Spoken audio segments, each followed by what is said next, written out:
This is Squall458 and welcome to my review of the Bluboo x550. This smartphone has the huge 5300 milliamp battery and I'm going to be reviewing it for you today. So check out my review now. So the Bluboo x550 smartphone. This phone has a whopping 5300 milliamp battery, and what I'll do is I'll review this phone in three main parts.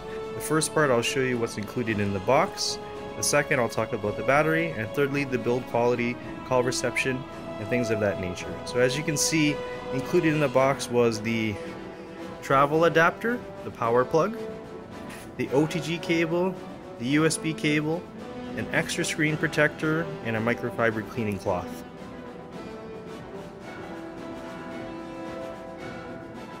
Main specs. So as you can see on the back of the box, it's running an MTK MT6735 quad-core CPU, Android 5.1 Lollipop, with a huge 5300 milliamp battery with a smart quick charge feature, 2 GB of RAM, and the ROM is 16 GB. Front camera is 2 megapixels, the back 8. As you can see, this phone is supported on all the major carriers except Wind. LTE is only on Rogers, Fido, and Bell.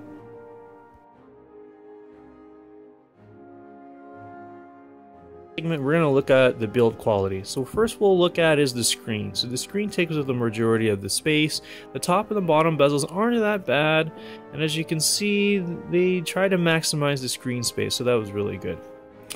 The back battery cover actually is a matte black finish with the logo right here, a nice gold circular chrome finish to the outside ring of the camera, LED flash, 2 speaker grills, but the speaker is actually just right here. It actually feels really solid and durable. When you hold it in your hands, it actually feels really nice. The phone itself doesn't creak when you squeeze it, which is a really big plus because my Elephone 3000 actually did. The thickness is actually not that bad. It's pretty fair. It's not as thick as some other phones. What we'll do is we'll look inside the battery now. So once we remove the battery cover here, you'll see a nice large silver battery. This battery was designed and made by Ampress. The model number is right here, the 2 IMEIs. You have your micro SD slot, your 2 SIM cards, you have your camera, your LTE, and your speaker grill right here. So as you can see, the phone itself has a massive battery, and it's actually very well built and very sturdy.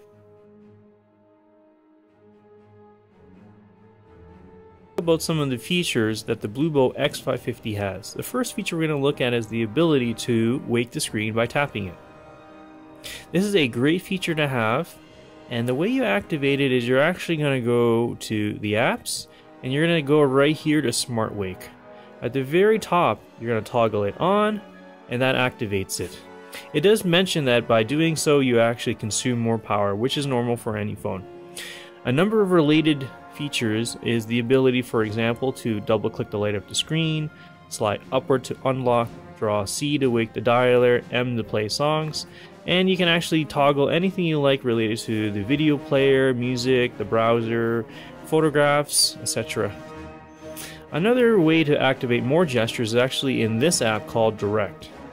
So when we click here, you're going to toggle here, and you can activate a number of features related to, for example, making a call by placing your phone next to your face when you're either in the text messaging or the contact app. You can also use gesture swiping to go between pictures, swiping between songs, going to different pages in your launcher. So that's a great feature to have there. If we're going to look at the settings, we can see it's basically minimal settings. There aren't too many additional features here, but what I'll do is I'll highlight this one here. Under display, you can actually optimize the picture quality using the Mirror Vision engine. You can change the picture mode. You can either use the standard, vivid, user mode. You can also adjust the contrast, and by toggling it, you can see that it makes the screen a lot more brighter. What we're going to do next is let's go look to see what version of Android we're running here. So if we look under About Phone, we can clearly see it's running Android version 5.1. Let's confirm. and it is Lollipop. If we look at the phone itself, the launcher is basically pretty much stock. There isn't much bloatware to this phone at all. There was no Chinese apps installed. The phone did not come rooted. And what we'll do is in the next section we'll look at the battery. In this segment I'll talk about its overall performance. In the Antutu benchmark, as you can see, it does score a respectable 19,542, but overall it's not actually that much of a powerhouse. If we look at in terms of its ranking, we can see it's all the way at the bottom here, just slightly below the Asus ZenForce 5. The one thing it does excel at is its battery, and let's look at its battery performance. So I had to run the battery test overnight because the battery simply was going to last forever. If you can see here in the results, it literally took top notch. The battery test itself lasted well over 5-6 hours. At the end of the test, it still had about 20% battery life, so the benchmarking itself did not even kill the battery down to zero. I was extremely impressed with the battery. As you can see here, this is a daily driver that will last you many days.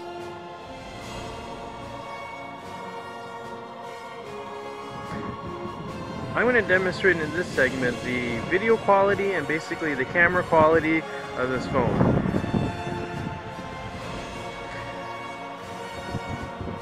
As I'm taking this video, I'm going to be taking a few pictures to show you what it basically looks like. The camera itself is only 8 megapixels, so you can actually software interpolate it up to 13 megapixels. The front is only 2, so I'm going to ignore that one for basically this review. It isn't of high quality enough to actually worth mentioning. The camera here is actually okay. It takes decent pictures. Indoor pictures were a little bit grainy, and I'll demonstrate that later. Outdoor pictures were a lot nicer, a lot more clear, but overall the camera on this phone isn't the best selling feature, and then for any Chinese phone that's not a big thing anyways.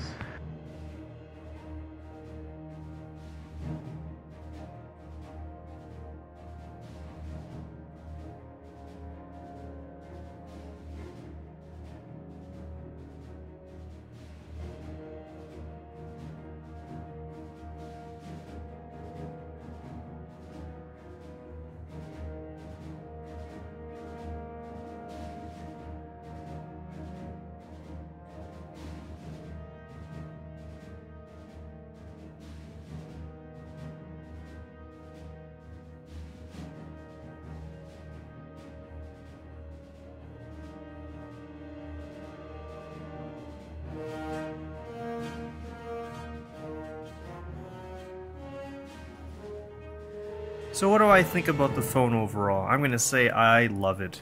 It has a great screen for 720p.